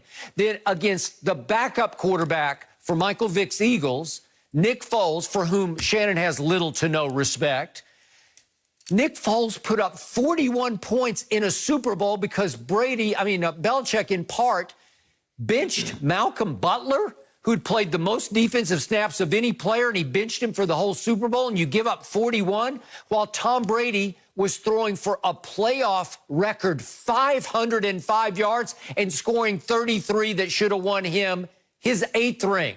So don't give me Hall of Famers on defense because they really had one, and it took 5 ballots for Ty Law to get into the Hall of Fame, and Brady had him for his first 4 years. Well, that's all Aaron Rodgers had. When you look at it, all he's going to have is the dude from Michigan. What's his name? From Michigan. Yeah, the DB. Yeah, I got it. Charles Woody. Okay. Yeah. So he has one. Okay. Yeah, he's got one. But look, Skip. See, the thing is, Mike, what you're doing is that you look at and say, well, he doesn't have a number 1. But in that system, the Welkers, the Edelmans, the Amendolas, the Troy Browns, they work perfect. You look at Aaron Rodgers. Yes, but Aaron Rodgers has thrown 2 touchdowns to wide receivers that were selected in the first round. And that's Mercedes Lewis. Mercedes Lewis is like 6 months younger than me. And I'm 52. So he got 2 touchdowns to him. Donald Driver was not a high draft pick. Greg Jennings did go in the 2nd round, but you look at the guy, Valdez-Scantling. Skip is undrafted. You look at Lazard, undrafted. When you look at Aaron Rodgers' talent, he was able to make guys like Greg Jennings and Donald Driver even greater. They was already great. He made them greater. So I think that should be equivalent to more opportunities and more championships. I think when you look at it, defensive side, both of these quarterbacks was equal and had opportunities to go to the big dance on multiple occasions. Which one had Belichick? Tom showed up, and Tom got there, and Tom won 6 of them. Which one had Belichick? See, Skip was... I said defensive aside. Oh, no, you can't put that because it's a team. You end up where you end up. You land where you land. Look at Coach. That's not the quarterback's issue. Tom Brady went down 28-3 to the Atlanta Falcons. In the next 34 minutes, his defense didn't score. The offense didn't score points for the Falcons. But that's all Tom Brady. You see what happens when the defense give up points in the fourth quarter against Philly? Yeah. They gave up 8 points. They lost. They gave up no points against Seattle in the fourth quarter. They won. They gave up no points in the third and fourth quarter against Atlanta. They won. But you want to leave defense aside, Mike? How? Shannon, look, at the end of the day, man, when it was time to show up in that Super Bowl versus Atlanta, Tom Brady showed up, man. And I think that was his defining moment. Yes, he's had some great moments. That was his defining moment. Wow. To GOAT status. And you know about GOAT status. Mm-hmm. You know about GOAT status. So, in other words, Hightower hitting Devontae Freeman missing the block on Hightower. Matt Ryan is about to throw a touchdown because the guy's wide open. They fumble the ball and get the ball back. That's Tom Brady. Coach Belichick didn't have nothing to do with it, pitching a shutout for 34 minutes in the game. That had nothing to do with Coach Belichick. These 16 top 10 defenses, that ain't got nothing to do with Coach Belichick. Man, I wish I would have had a top 10 defense at some point in my career. I mean, I would probably had a ring on my finger too. I just know how hard it is to get one ring, and I commend Aaron Rodgers. I think he's one of the greatest talents to ever to line up behind the center because of his arm strength, because of his accuracy, the ability to throw the ball from anywhere on the field to anywhere on the field. Yeah, like that's one of his greatest assets. Let me ask you a question. But can Tom do that? It's got to equate the Super Bowls, man. Can Tom do that? No, that's not necessarily true. Because if you just take a guy and say, well, the guy won. Tom could do it when he was younger. Tom couldn't do that. Tom could never throw on the move like Aaron Rodgers. Tom Brady ain't never changed the arm angles like this kid can. Two different quarterbacks. You're talking 35, two different styles of play. 36 now. Just stop doing that, Skip. One guy's more of a slight dual threat than the other, but hey, you know, that's just how they was. Tom Brady's just a threat. He ain't no dual nothing. He ain't no dual threat. He ain't no dual citizen. Tom Brady is just a threat. Throwing the ball threat. He's saying that Tom's the GOAT, man. No. Regardless of what. Oh, regardless of how it got done. But regardless of how it looked. I'm not arguing that. I mean, hold on. I thought you can't lose in the Super Bowl and be the GOAT. Because that's what Skip told me about LeBron. LeBron, the reason why LeBron can't be the GOAT because he lost in the finals. Well, Joe Montana's unbeaten on time. But even if I concede that to you, even if I concede that Tom Brady is the GOAT, that doesn't necessarily mean that he's better. Because I believe what are you talking about? No, let me finish. Let me finish. I believe because Aaron can do more things. And stop bringing up Jeff George and Kyle Bowler because they don't even need to be brought up in quarterback discussion. In this situation, Mike, is that Aaron Rodgers, because across the board, in every stat, completion percentage, QBR, things that matter when Tom Brady had a better QBR than Aaron Rodgers, now it doesn't matter. Completion percentage, when it was better than Rodgers. Now that Rodgers is better than him across the board, that doesn't matter. We just going to go with wins. No. Here's all you need to know. In conference championship games, Aaron Rodgers is 1-3, and the one was pretty lucky. He barely survived the Bears at Soldier Field when Caleb Haney took over for Jay Cutler, who wound up pumping the exercise bike because he had a sprained knee in the second half. Caleb Haney almost knocked Aaron Rodgers out of the one and only Super Bowl he went to. And in that game, Aaron Rodgers had 0 touchdown passes and 2 big interceptions, one by Brian Urlacher that nearly tilted the game. Can we agree with this? He was an onside kick away. A guy does his job. Aaron Rodgers is in the Super Bowl. Can we concede that? Can we concede that, Mike? If the guy just blocks his guy, he's not supposed to back up. It shouldn't have come to that. Aaron Rodgers was horrible in that game at Seattle. Horrible. Skip man's on a bum knee. Horrible. That bum knee, the bum knee guy that beat your guy. He beat the Cowboys the week before on a bum. He had a calf. He had pulled his calf. Yeah, and Dez caught it. Dez didn't catch it. Yes, he did. So in the end, you look at what has Aaron Rodgers done in his 4 championship games, NFC championship games. He has an average QBR of 58 on a scale of 0 to 100. That's just barely above average. That's ordinary. I'm sorry. When the money is on the table, your guy is not nearly as clutch as Brady. But we're going to talk about opportunities, man.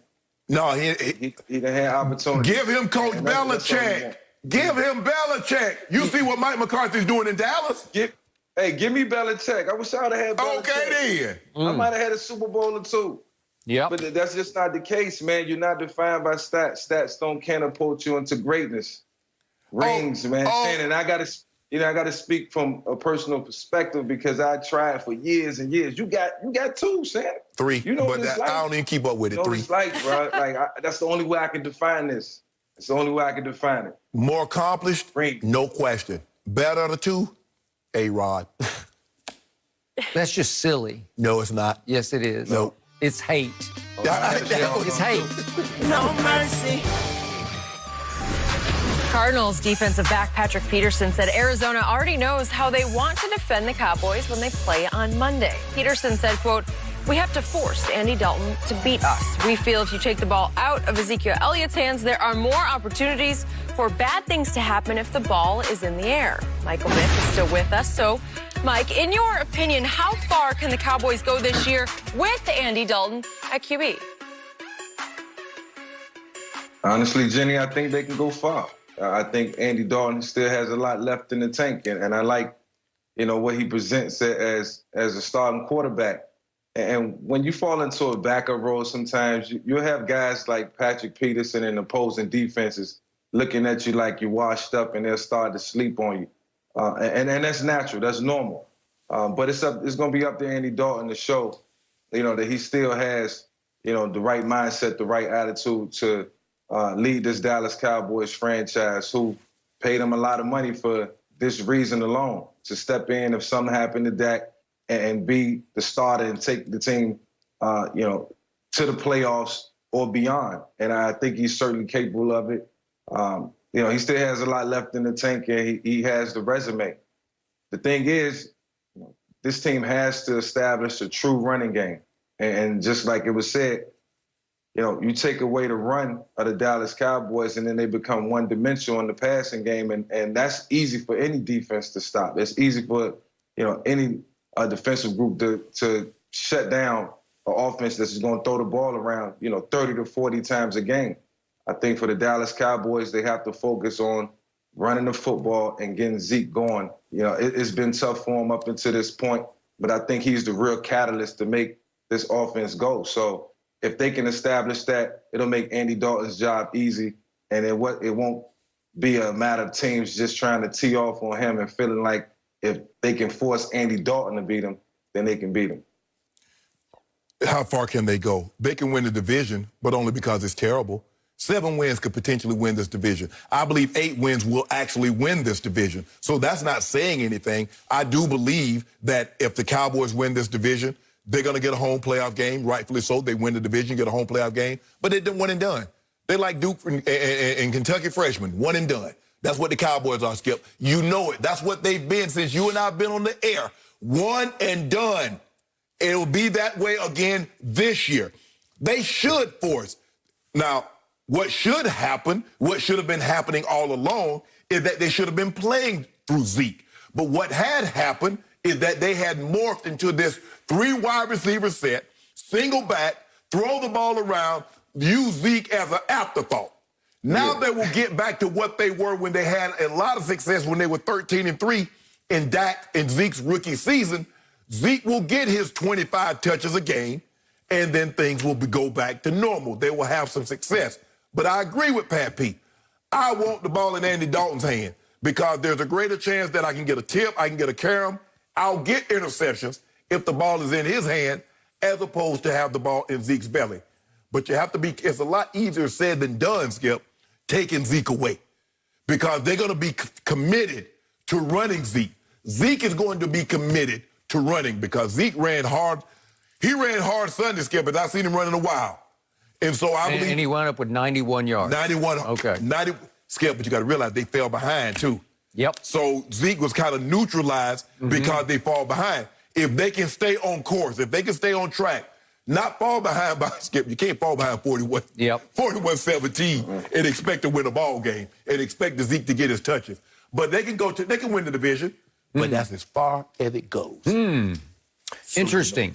So I want to compliment our man, Michael Vick. He is on fire today on this show because he said right out of the box, they can go far with Andy Dalton. Far like where? Maybe they win a first-round playoff game at home. Maybe. Who knows? I know. Look, I'm not saying Andy Dalton is Dak, but he is not bad. And I love Patrick Peterson. I respect him. He is a fine man and a fine football player. But he is dangerously dismissing Andy Dalton. He called him a serviceable backup. You can't dismiss what this man has done as serviceable backup material. And he did say he could be a starter for some teams in this league. Look, Andy Dalton has won a whole bunch of football games in college and pro football because at TCU, he took the, 2010 Horned Frogs all the way to the Rose Bowl, and they went 13-0, and we're making a case they were the best team in the country. Andy Dalton was the MVP of the Rose Bowl win over Wisconsin. Andy Dalton was the 3rd pick in the 2nd round of the NFL draft. Went to a Bengals team that had a lot of talent, had some weapons. A.J. Green came in that same year. They had Jermaine Gresham. They had early on Sanu, and they had Tyler Eifert, and they had Marvin Jones. They had 3 or 4 pretty good running backs, but they did not have this trio of receivers that Andy Dalton just inherited in Dallas, Texas. Or Zeke. So all of a sudden there is firepower all around this man. And you know and I know in Andy Dalton's first 5 years in the league, they averaged winning 10 games a year. He made 3 Pro Bowls. In his career, he has thrown 204 touchdown passes to 118 interceptions. That's a lot of football at a fairly high level. So he's been here and done all of this. He was not overwhelmed by the moment, albeit against the New York Football Giants the other day. Really? Well, they were in trouble. That their season was teetering. If they fall to 1-4 against the woeful Giants, if they blow that game at home, and he pulled it out with 2 big-time throws, one to Amari. If you fall to the woeful Giants, guess what? You're still tied for first place in the division. Okay. So how bad is that, Mike? You 1-4. That was going to be my next point. Exactly. Okay, now they're in the lead. Shannon. Go ahead, Michael. No, to Shannon's point, the thing is, and what makes this so sweet for Andy Dalton is that he's playing in a division that's up for grabs. I think we'll probably say that for the next 3 or 4 weeks. Yeah. So that'll be exciting to watch. But, you know, the man, like we said, has the pedigree. And, you know, he's played with some of the best. He's developed some of the best. And, you know, when you bring a guy in like CeeDee Lamb and you be talking about the run game, you know, that's how the run game with the Dallas Cowboys have gotten lost, because CeeDee Lamb has emerged, and now you got a trio of receivers that's making hay. So that's very enticing to an offensive coach like Mike McCarthy. So, you know, I think they got to still find that balance in order to help Andy Dalton succeed in this offense. But the biggest Achilles heel, I think, still could be the defense. Well, sure. Ultimately. I got it. But you know, look, that's stating the obvious again, but it's just something that Andy Dalton is going to have to overcome like that. Okay, but hypothetically, 8, 9, 10 in the box, they take Zeke away over time. By the second half, they just say, you can't have him. Right. You don't think Andy Dalton can hit those 3 receivers and hurt you? Yeah. Yes, he can. But you know what? It's getting to the point that I'm going to give my coverage towards CeeDee Lamb, because he's the slot receiver, and he's always close. You know, that slot receiver normally has a great relationship with the quarterback. And now when you play fake, guess who steps up? Linebackers. Guess who's right there behind where the linebackers were supposed to be? CeeDee Lamb. So I'm not so sure. I don't know if Pat Pete probably will start off on Amari Cooper, Skip, because theoretically he is their number 1. But Pat Pete will travel. So whoever's getting the ball, he might be a situation where he has to follow the ball. Whoever's getting the ball, I got to go try to take that away. He can't cover all 3 of them. He can't. Right? He can't. And by the way, did you just admit that CeeDee Lamb is the best rookie receiver in the league? I think you just did, which I tried to explain to you. Well, Skip, he went to the rookie receivers, he went to the best situation. Oh. You don't think he went to the best situation?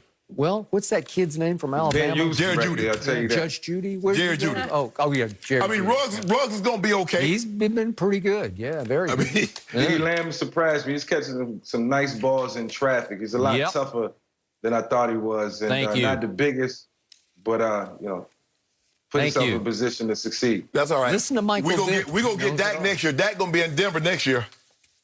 Is he? Oh, yeah, good luck with that. Yep. Wishful thinking. Yep.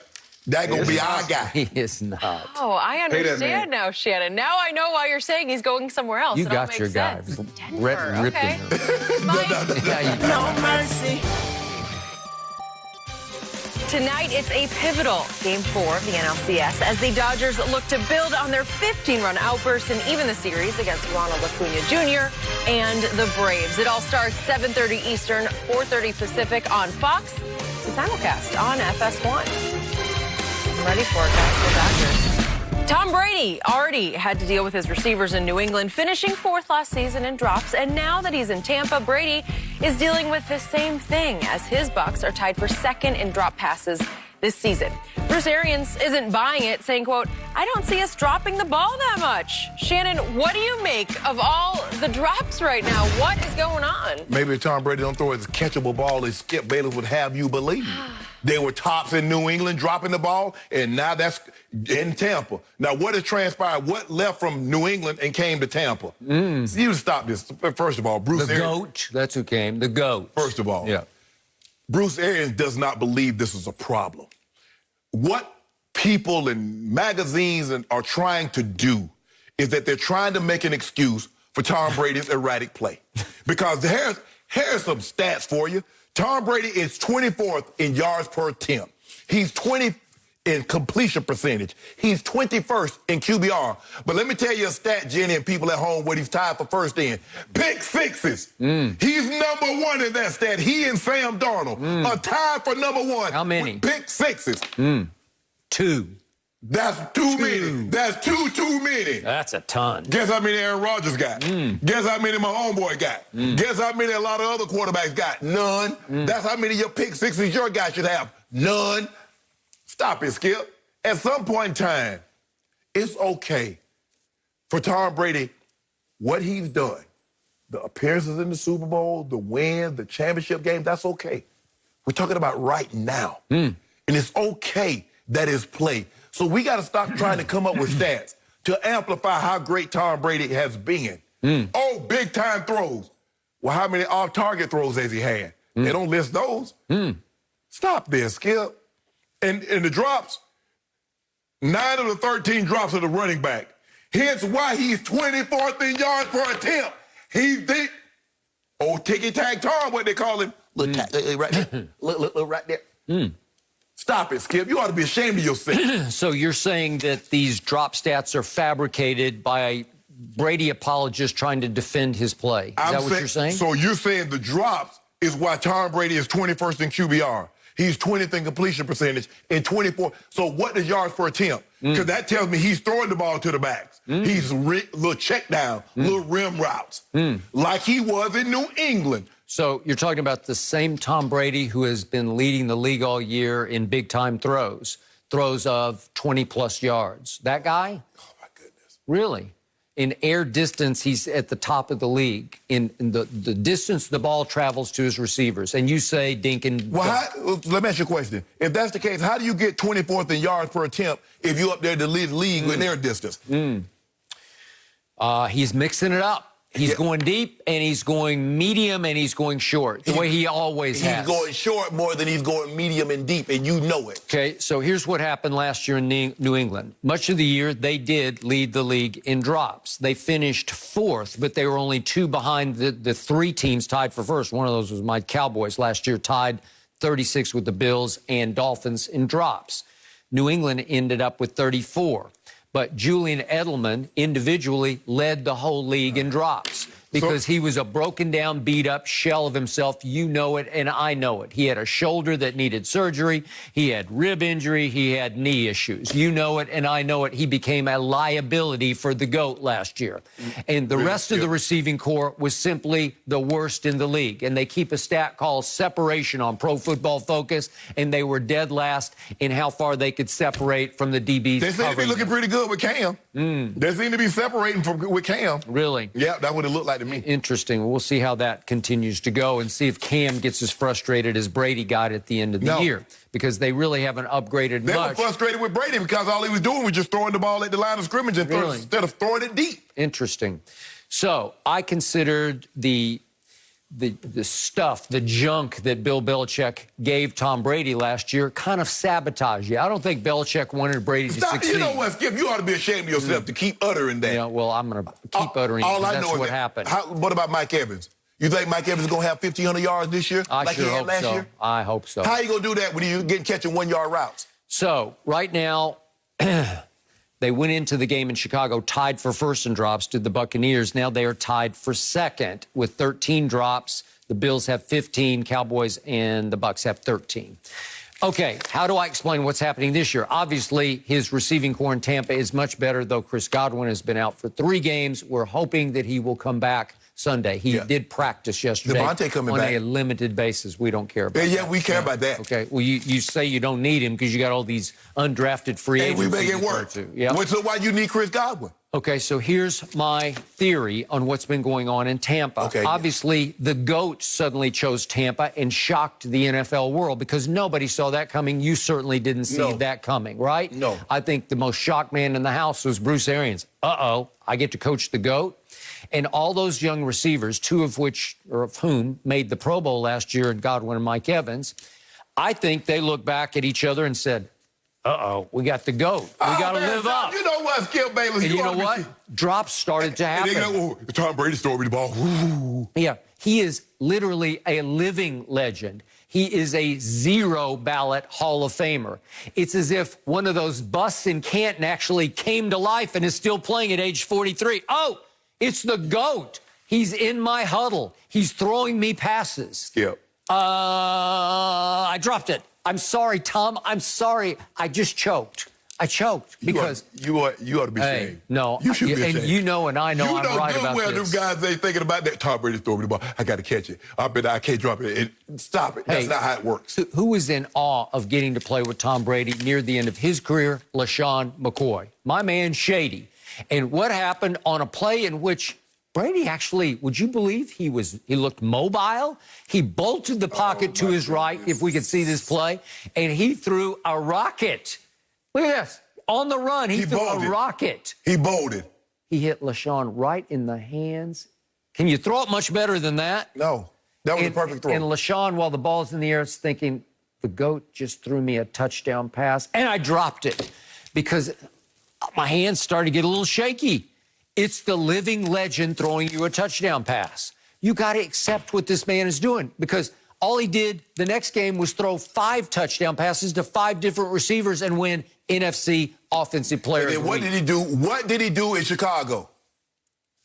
Jamal Williams just said, what's the difference between Aaron Rodgers and Tom Brady? He said, my quarterback know what 4th down is. Oh, did he say that? He said it. He tweeted, yeah. He tweeted that? Yeah. After Tom Brady took 3 or 4 headshots, by the end of the game, he was dingy, he was dizzy, he was woozy, and he lost track of the downs. As a matter of fact, I took 3 or 4 headshots before I came on air. Really? Yeah.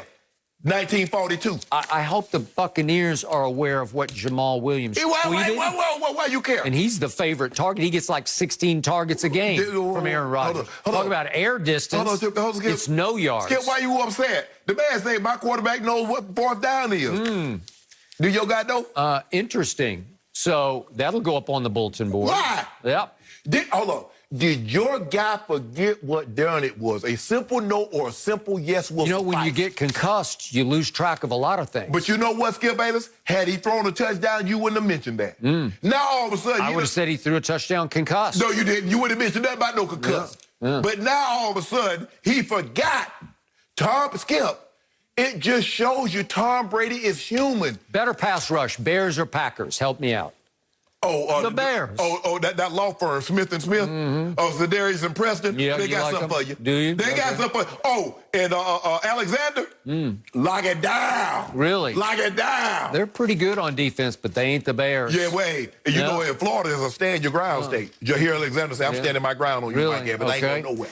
Do they have an Eddie Jackson at safety? Do they have a Kyle Fuller at We got good. corner? Hold on. I don't know. Whoa. You're dramatically underestimating the Bears' defense. And did you see what Nicky Foles did to you with his receiving group? He's pretty good, I keep telling you. So he better than Aaron Rodgers now. Really, Skip Bayless? I didn't say that. Okay, then. Yep. So what, is his receiving core, is the running back, is they better? Is that offensive line better than Green Bay? I'm just wondering how Aaron's going to... I saw a stat this morning on one of the highlight shows that Aaron under pressure this year is awful, but he's been extraordinary when they protect him because they have protected him the best of any quarterback so far in the league. Well, guess what? Tampa can get after you. Well, they should have got it to Nick Foles. They should have got it to Nick Foles. Yep. All I know is my guy is 13-0. 13 tubs, 0 picks. What's your guy? Yep. Well, he's 3-2. Oh, that's what he is. Is that better than 5-0? My guy, what's my guy's record? I like my guys' chances on Sunday. Well, we're going to put some dew on it to see how much you like it. We and we're about to find out how much you like your team. I get points at home. You don't get nothing at home, dude. Because we are a home underdog. Dude. We'll see. Hold up. How they gonna get to be a home? Oh, I see some gray sneaking in on the sideburns. Yeah. You see that, Skip? You see that in the You see that? Well, just for men. Well, at least it's not LeBron going gray beard and then black beard. Gray beard, black beard. Which is it, LeBron? Gray or black? Skip. We don't know. Ain't nobody mentioned anything about LeBron. I'm talking about your guy with them gray sideburns. He's 43. Oh. LeBron's like 42. I don't know. Something just for men is right around the corner. Yeah. I think LeBron is better than just for men. No, I'm talking about your guy. No mercy. According to Fox Bet, the Cowboys are 2-point home underdogs against the Cardinals, and the offense is now expected to run through Zeke with Dak out for the season. So, Shannon, I want to ask you, where does Zeke rank among running backs, in your opinion? Skip, I still believe he's a top 5 running back. The thing is that the offense has kind of gradually morphed away from him, and they've relied more on Dak to throw the football down the field. Hence, he almost threw for 5,000 yards last year. And plus, they fall behind, Skip. It's hard to – it's kind of like if you got a big man, you got an old-school center, Skip, and you fall behind. They normally take him out to get more shooters on the court. So you're like, man, his numbers are falling off. Yeah, because they stay behind, and he's not on the court as much as he used to. Well, Zeke is not being used like he was used in the beginning when many thought he was the best back in football. He's not getting those same opportunities. I believe these opportunities with Dak being out will present itself again. And again, Zeke will show you why he's a top 5 because these opportunities, again, will be placed on him. He will need to control the clock. Running, not only does it protect your quarterback, but it keeps your poorest defense off the field. Skip, when they were good, they led the league in time of possession, TOP, time of possession, his rookie season. That was because they were able to run the football, control the clock. Their defense was bad. Now, I don't believe it was this bad, but they were bad. They didn't get an opportunity to get exposed because they minimized their time on the field. Zeke will get back to being Zeke. Mike McCarthy, they will call plays to let Zeke be Zeke, and you will see the Zeke once again, the 2016, 2017, 2018 Zeke. Yes. Whoa. Yes. This is the first time in the history of the show that I hope you are so really, really right. Because my man Zeke is right back on the hot seat. It's time for Zeke to eat the way he ate in 2016. I'm not sure he's still capable of that, but I hope you are right. My eyes tell me you're wrong. My heart tells me you better be right because he's still my favorite back to watch. You saw the burst on Sunday? You saw that touchdown run? Yeah. That's the old Zeke right there. I don't know if it was the Ohio State Zeke. Now, see, there you go. That guy gone. He's gone. Okay, so I still have a picture of Zeke on my nightstand. Remember our commercial? Yeah. Okay, so that's still there. That's how much I love him. But now, what did the numbers tell me? They don't tell me a lot here because if you look at the Pro Football Focus, just grading, they have a grading system. So they grade every running back every Sunday, and it piles up over 5 weeks to X. Zeke ranks 27th in the league in overall grade. Now, to your point, they fall behind. He's just out of the picture. Right. And sometimes they fall behind, and even when he touches the ball, it doesn't matter that much. Right. So I look at some of the backs above him just on this grading system. Mostert in San Francisco, Austin Eckler, who got hurt for the Chargers and gone. But Skip, you know Mostert have 2 carries for like 80 yards. I got it. But he's grading he's graded number 1. Dalvin Cook is high. Kamara is high. Yes. Chris Carson is high. McCaffrey, who's out for a while, is high. Nick Chubb, who I love, is very high. Sony Michel, Aaron Jones, who's the real Aaron in Green Bay, as you'll see on Sunday. Derrick Henry, Josh Jacobs, Clyde Edwards-Helaire. These are all ranked above Zeke. Yes. And Saquon is not because he doesn't qualify because he's gone and didn't have enough carries to qualify for this grading system. Right. Okay, so he's still... He didn't retire. He's still in the conversation somewhere. And at one point on this show, you said he was the best running back in football. I didn't even factor McCaffrey because he's hurt. I didn't even factor Saquon in this discussion because he's hurt. But I didn't put Chubb. around. Right. You know, they're Skip, not gone. Yeah, but Skip, they're not coming back anytime soon. Okay. I don't know when Chubb is coming back. We know Saquon's not coming back. I'm unsure when McCaffrey's coming back. But if I look at him with the Dalvin Cooks, the Alvin Kamara, the King Henry, those guys, Skip, Zeke is right there. Okay. And you'll get an opportunity to see it. All right. So, again, what do the numbers scream back at me? Rookie year, he averaged 109 yards a game, led the league. Second year, 98 yards a game, pretty good, still led the league. Next year, 96 yards, still led the league in yards per game. Last year was 85, and then it's fallen off this year to 73 yards a game, which ranks 12th in the NFL. But Skip, if you remember, in his rookie season and in the next year, they might fall behind by 7. They weren't falling behind by 27. Yep. They weren't falling behind by 20 and 17 and 16 points. Now you completely take the running back out of the equation. Okay, but what happens when he does touch the ball this year, when he carries it? He's averaging 4.1 yards per carry. That ranks 31st in the league. So it's not great. It's not that guy that we saw in 2016 or certainly at the Ohio State. So now we look at my least favorite stat last year, the one that just tore my heart out. On first down carries last year, Zeke had the second most in the whole league. In yards per first down carry, he ranked 18th. That hurt them badly last year because they kept saying, here. And it wasn't creative. It wasn't Kyle Shanahan. There was no misdirection. There was no this or that. So where is he at this year? Okay, on those carries, I don't know. I didn't look it up this year. I just know that his longest run this year has been 24 yards. So he's not the breakaway Zeke, the killer Zeke, the home run threat Zeke that he was in 2016 and 2017. I don't see that. But he is catching the ball at a much higher rate because he's third among running backs in catches this year. So let's factor that in and say, could that take off? Because it's Kamara's he's just running away with it. He's got 38. Yeah. Okay. And you ain't catching him. Davis at Carolina, who's stepped in for McCaffrey, he's already got 30, but Zeke's got 24, which is pretty good. So that's third. I'll take that. But Skip, you remember, a couple of games ago, Zeke had like 10 or 12 targets. Yep. He had the most targets in that one game. And that's the thing. And so his game is more well-rounded because he was not the receiving threat early in his career that he is now. He was just basically running, and they would take him out on third down and put somebody else in there. But I just believe, Skip, they'll get back to handing him the football. Now, you just can't hand him the ball on first down and say, okay, Zeke, go make something happen. Get creative with it. Okay. So where would I rank Zeke if I take my heart out of it? And do it with my head? Where would I rank him right now? I got him ranked 7th in the league. Just on pure performance, I'm doing an eye test. Derrick Henry is still the beast of all beasts.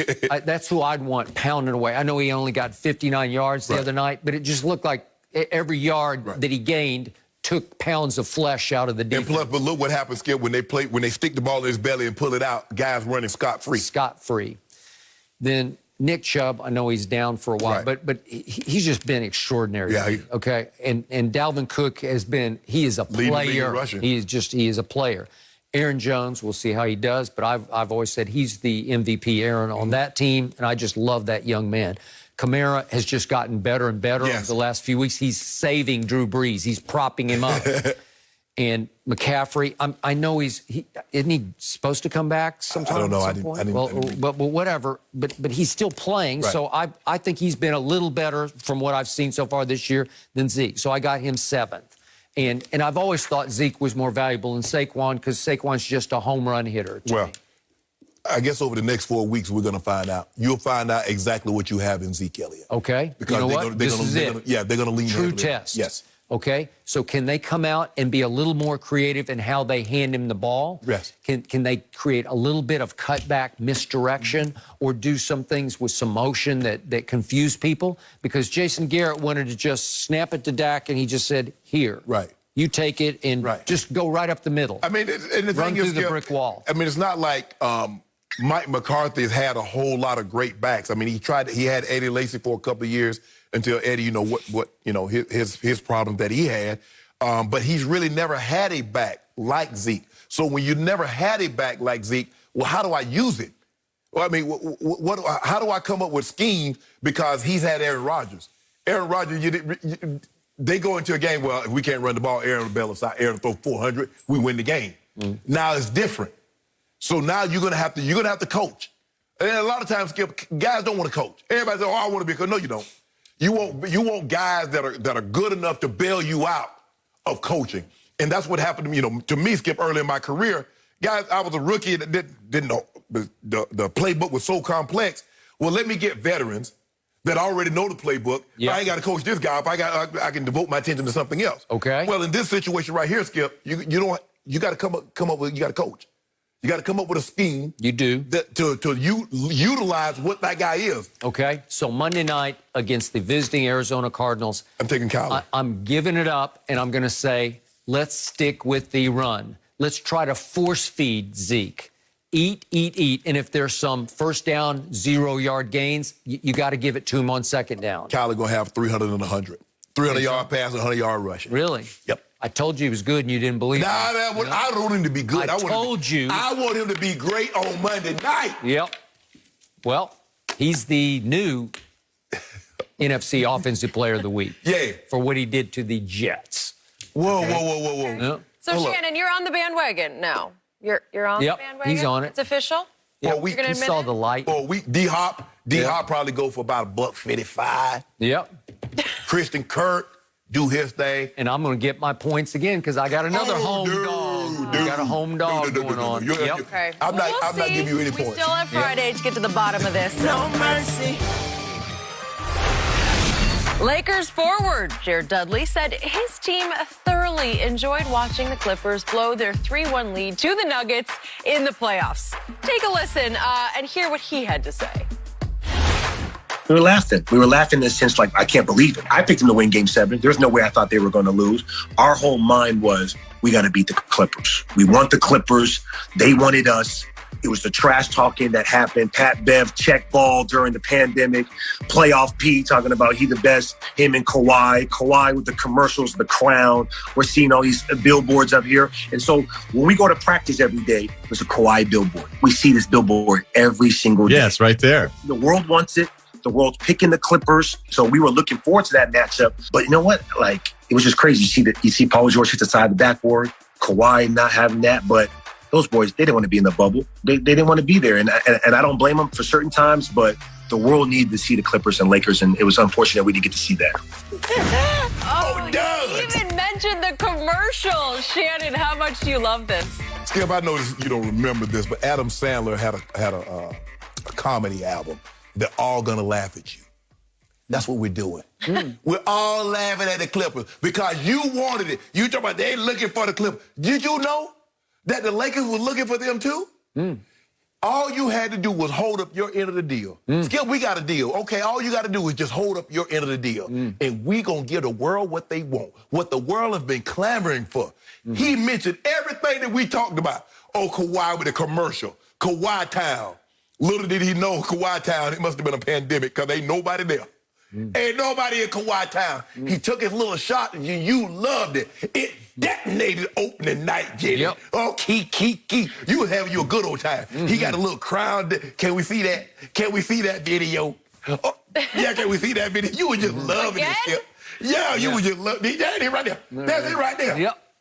Took a little And shot. right on schedule. In the fourth quarter, AD came up goose egg, and LeBron scored a grand total of 2, and they lost at home. Yeah, the opening day champs. That's the banner y'all got. Skip, but I told you, sometimes a man can make his destiny on the very road he took to avoid it. Oh. He took that. Now, he had an opportunity. He could have been with the good guys, but he chose to go with them losers. Now look at it. He said, we want Pat Bev check ball. Pat Bev doing all this talking, man. You just want Pat Bev. Now, if that was Kevin Durant, I can't say nothing. KD like that. Pat Bev talking like all of a sudden he KD. He told Steph Curry, y'all had the last 5 years. It's our time. Your time to do what? Does he realize the Clippers have never even made it to a conference finals? Does he understand the history that was against him? Skip, I love this. And Doug put it all on display because they wanted this. We were going to beat the brakes off y'all, and y'all denied us our rightful place of bashing y'all head in. We'll never forgive you for that, but we're going to enjoy this championship. You heard the old expression, he who laughs last laughs best? Yes. the Clippers will laugh best next year when maybe we return to some sort of normalcy in this world. They're going to trade Paul Maybe George. there's going to be an actual season that requires plane trips and travel. Oh, we got planes? You know, LeBron's too old for planes. You do, Skip, you do realize y'all don't have a coach. So maybe y'all don't need a coach. Maybe Paul George and Kawhi going to draw plays since they know everything. I believe we're going to have LeBron's kryptonite, Ty Lue. I still believe he will be the coach of the Clippers next year. I hope Ty Lue get the job. That's what you fear. No, Skip, I love Ty Lue. I hope Ty Lue get the job. I send him a text hoping him, wishing him well. But so while Jared Dudley and company, they were all laughing and laughing and laughing at the Clippers, he did conclude in what we just heard that those boys did not want to be in the bubble. I told you that before the bubble opened. Yeah.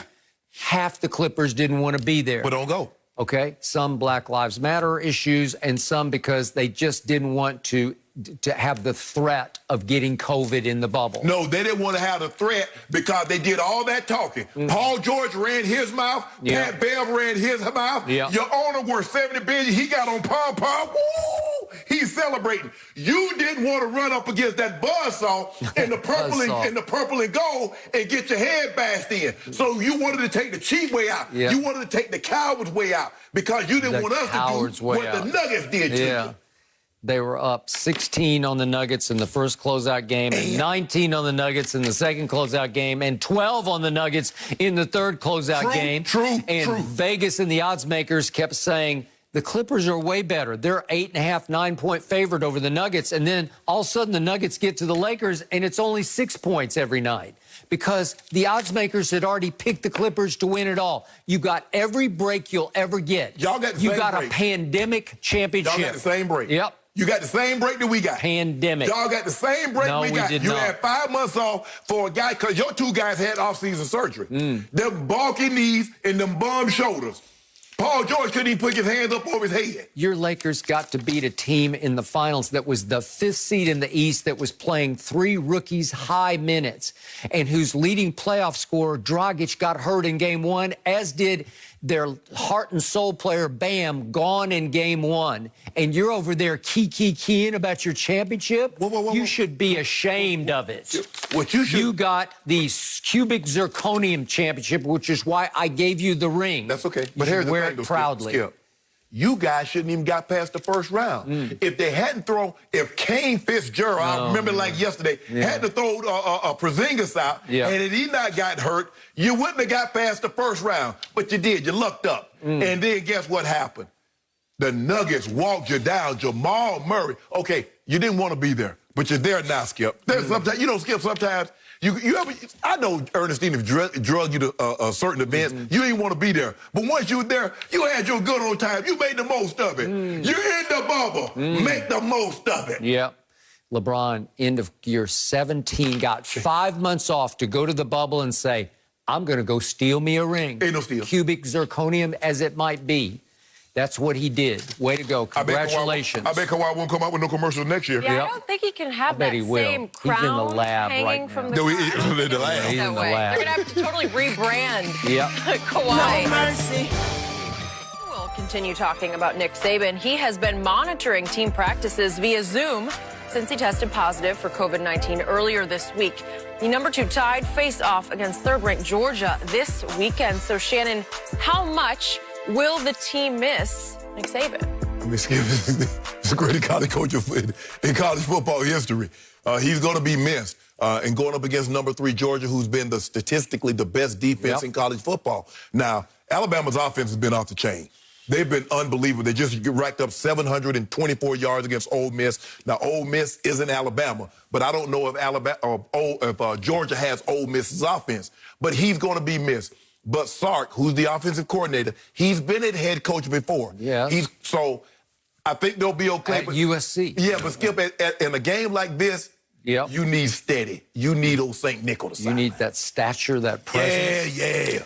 I do want to point out that the defense he coached just gave up 40 last Saturday at home to Ole Miss, right? And 600. No, that was at Ole Miss. At Ole Miss. I'm sorry, it was at and 620, 642 yards. Okay, but still 40. He's 48. Yeah. Okay. So.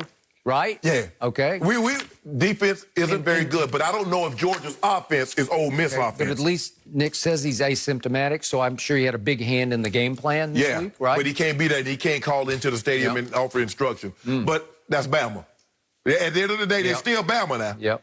I hope he, gets well soon. I think via Zoom, probably not as intimidating as the other option. Good stuff, guys. We're back Friday with so many games to preview. Have a good day, everyone.